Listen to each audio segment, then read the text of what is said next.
No, wait, checkmate. Yeah, Hey, how's it going?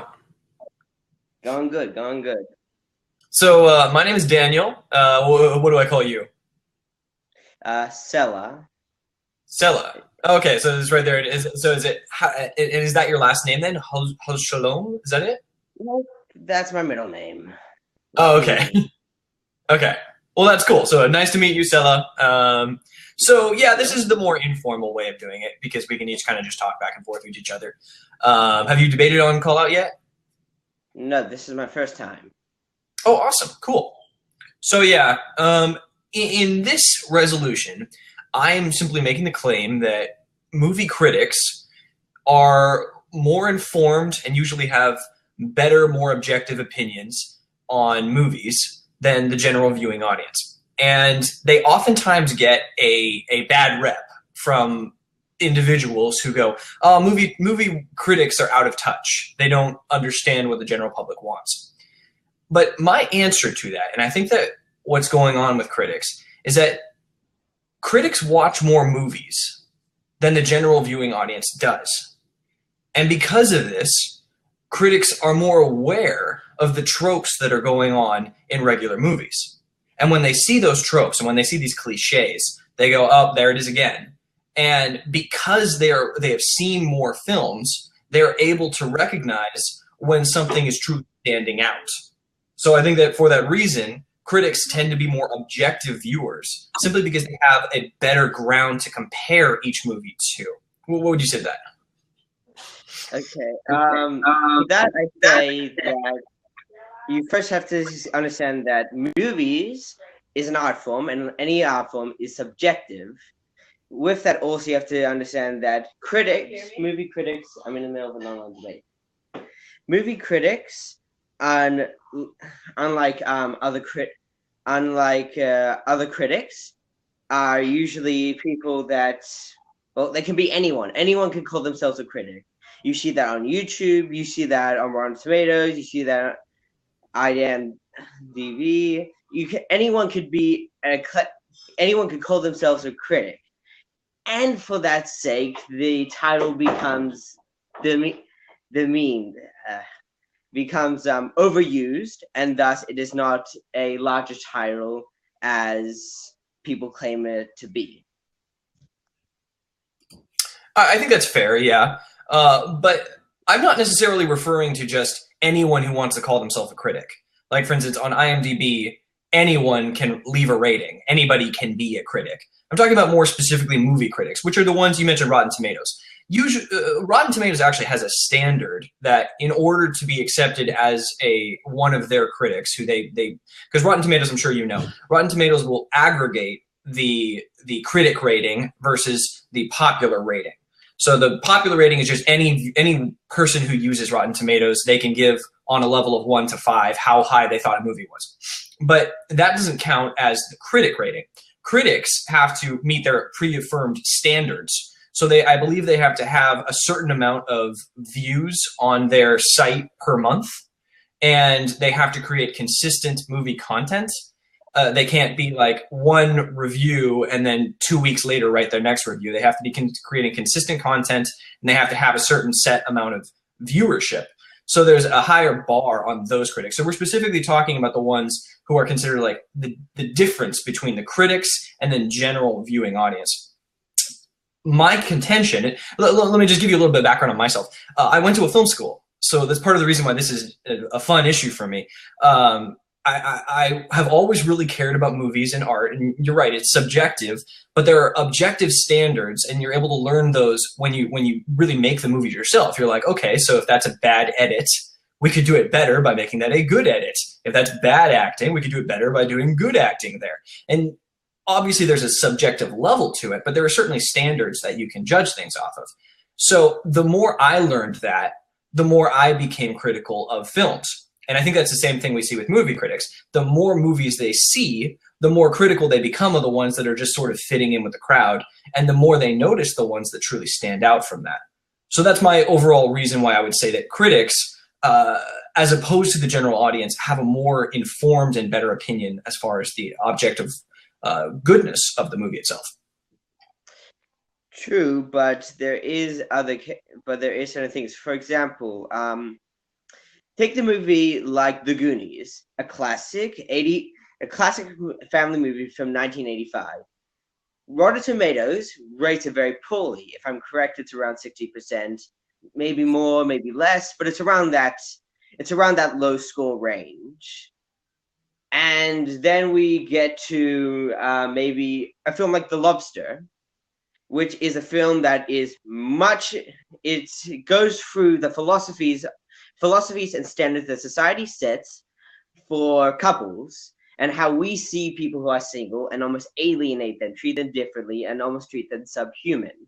Now, let's say I got a critic, and I got a normal viewer. Well, a critic would demean The Goonies and go for The Lobster because of its philosophy, and maybe the general viewing audience would go for The Goonies and mean something like The Lobster. There's one big difference though. A critic could only go with that because he is going by what he considers is, okay, I may go for this choice because that is what is expected. What is expected. I'm not saying that happens in all cases, but that happens in many. Many critics, and I will also say this in particular in the case of a Disney Pixar film, also, where you have great animation, great film techniques, but you could have a falling out plot line, but a critic who is almost told, that they have to go for the Pixar film, goes for the Pixar film, just purely because of almost a brand recognition. It's almost like when you have people who rate colleges. They'll go and they'll purposely rate the ones with a better recognition for the sake of their own recognition. Hi everyone, have an easy process. So yeah. Yeah, okay, I hear you on that. I think that there certainly could be some critics who are rating films simply to look good.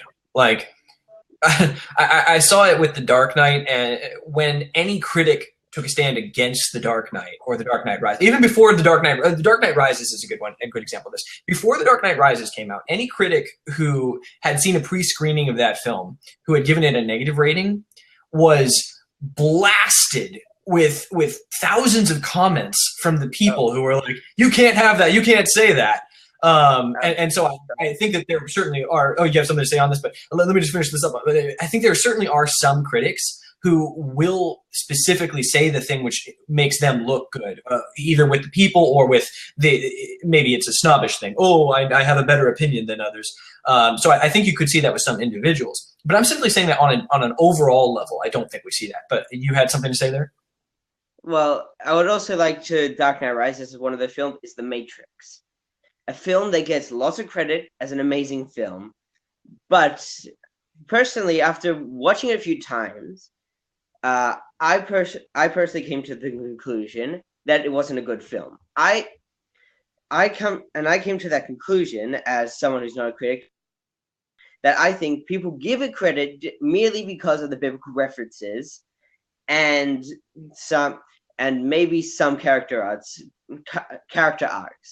But otherwise, it's a bad film with just only some good visual features. I mean, it's an overused. It's a plot that people say was original when originally it was used in Japanese anime. It was later on, even there was the Animatrix, which it was pretty much the Japanese saying, "You stole from us, so we're going to steal from you when you stole from us again." So it's like films like that. And if you were to speak a film that is internationally recognized as one of the best films, has books on philosophy written about it, you would be marked as tasteless.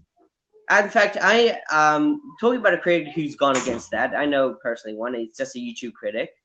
But after that, he described it about the amount of hate, almost like hate messages he got.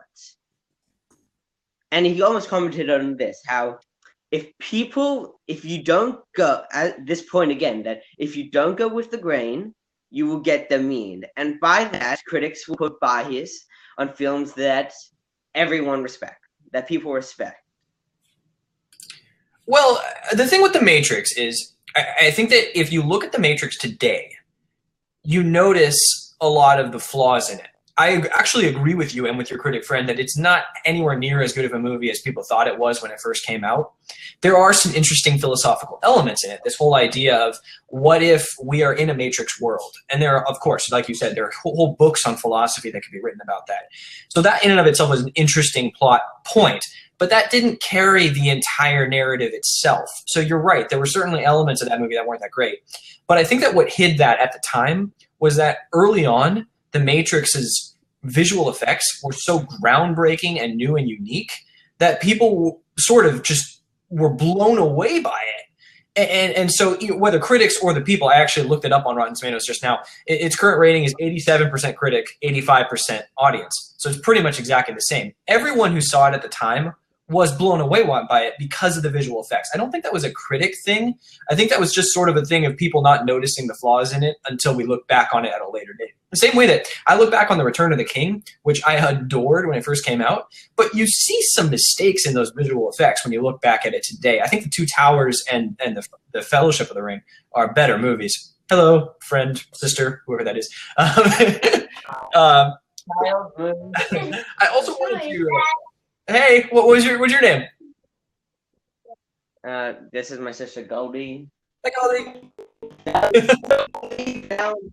No. Oh, and you too. Just give me 1 second. Don't worry about it.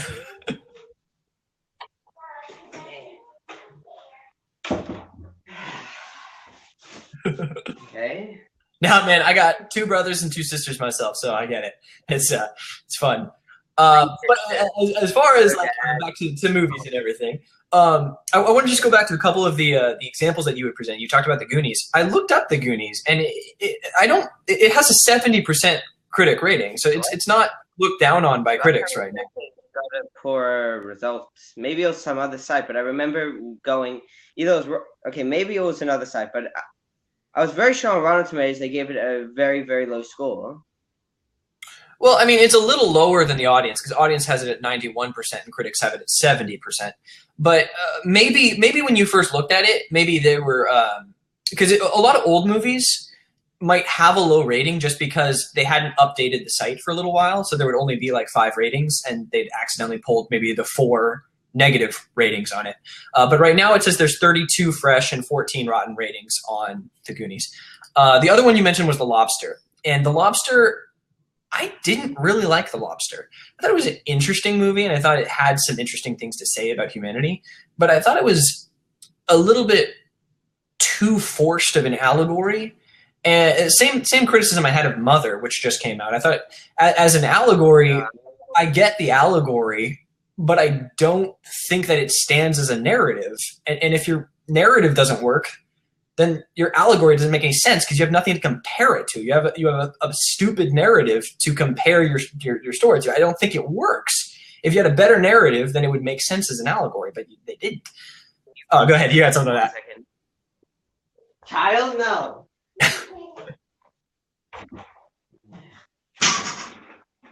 Sorry. Continue. No worries, man. Yeah, it's don't sweat it. But I would just finish this whole thing up here by simply coming back to, I think that ultimately the difference between the general public and critics is that critics are trying to apply some of these objective standards, these ideas of good screenwriting, these ideas of not putting pointless exposition in your character dialogue, this idea of distinct, well-formed characters, these ideas of good acting, of good direction, of great cinematography and editing. Critics are actually looking for these things, these objective standards, whereas the general public are only seeing maybe one movie every month. So they aren't noticing some of the more detailed things that are going into each of these films. Just wondering to know, would you consider yourself a critic? in the sense of when you said just beforehand about watching a movie every month, that would be what the general public would do. Would you consider Right. yourself to do that, or would you consider yourself a critic? I don't think I mean, I kind of define critic as like the Rotten Tomatoes version of critic, you know, with having a specific like amount of followers and everything. So I don't exactly have that, but I do find that my opinions line up more often with critics than they do with just the general public. Yeah, because that just leads me on to my second point to this fact that the reason why, let's say, going to the Matrix, I'm sorry, backtracking once again, but when you said beforehand how it was just the general audience liking it a lot, it's in my opinion that what originally was was the fact that you had the critics saying good, great things about it, and the seeing general audience being sheep, just mimicking it. But I think that over in 10 years, that and the general audience now, while being helped by critics, has been able to and cliches, tropes, more and more. Hi. Hello. Well, I don't know if I really agree with that though. No, so you had said that the people tend to follow the critics, and maybe the critics kind of led them down the wrong path and everything. But all of my friends didn't read critics back then, and they all loved The Matrix when it first came out. So I don't think that was people following the critics. I think people just loved The Matrix because it looked so cool at the time. Anyone who saw that movie in the first year that it came out loved it. Anyone who's seen it in the last 10 years goes, it's not as good as we thought. But I think that's different than critics. I'll bring up a different example. Let's talk about like Batman versus Superman, which was objectively a pretty bad movie. It was not well made in any way, but audiences tended to appreciate it, even though critics did not. This is one of those things where audiences, you talk about how audiences can distinguish cliches and tropes and things like that. Sometimes they can, but not usually, especially if it's a big budget superhero movie. And let's be honest, every superhero movie is the same movie. They all have the exact same plot. They have the exact same character pitfalls, and they all come out winning in the end. It always goes the same way. And critics recognize this. They go, okay, that was an okay movie. But I hear in the general audience will go, that was the greatest movie I've ever seen. And then the next superhero movie comes out, and they go, that was the greatest movie I've ever seen. And it's this inability to recognize that this movie has been made a million times, which is what critics are able to see, but the general audience doesn't necessarily see. Look, I would personally consider when it comes to movie watching, a member of the general audience. Yet I can still recognize a trope, tropes, cliches. Well, I guess those are actually the exact same things, but also the same plots. For example, Deadpool. While yes, it had a funny flair and a cool element to it that most superhero movies didn't have, aka loads of swearing. While that was the case, it was the same plot. You had the girl, him trying to go save him, tragic backstory, the usual. So I would say that as someone who considers himself a part of that general viewing audience, general viewing audience, I would consider that as someone part of that I can discern that. I would say the same for, okay, I know this is a poor example, but the Emoji Movie, for example, everyone hates that. Yeah. That's very nice that people can recognize a really bad movie. I would say even the actors recognize that. That should have been automatic when they've read the script. But like, people could see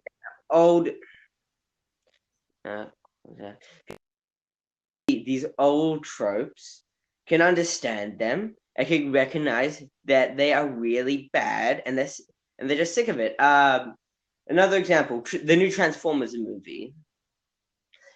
many people that I remember that on Instagram, Snapchat, whatever social media site, that people were saying that they weren't going to watch it. While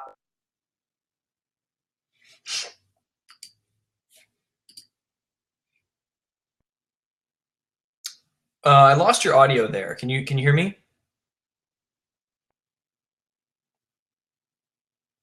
I can't hear you right now, so I'm not sure if something happened there.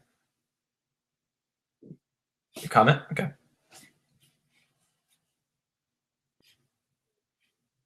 Can you still hear me?